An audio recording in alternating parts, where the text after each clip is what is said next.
Habari ya nyinyi ndugu zangu, Bwana Yesu asifiwe. Assalamu alaikum. Nakaribisha tena katika mastori yetu ya mjini.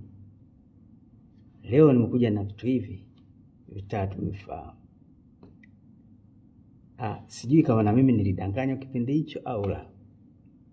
Kama nilidanganywa, basi na nyinyi nataka niwadanganye kama hivi nilivyodanganywa mimi. Lakini kama ni ukweli, utakuwa umepata faida. Unajua nini chanzo cha bata kulia na nini chanzo cha kanga kulia na kwa nini na nini ni chanzo cha ng'ombe kulia moo? Basi tega sikio, macho yawe kwangu, ni nini naenda kuwaambia chanzo cha hiyo milio.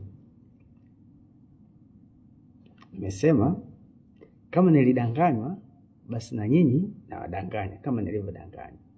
Lakini kama ni kweli, basi na nyinyi mmepata faida.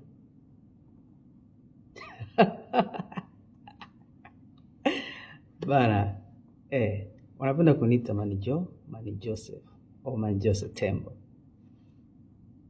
Hilo ndio jina langu. Fuatilia mtanange na upate faida au upate uongo kutoka kwangu.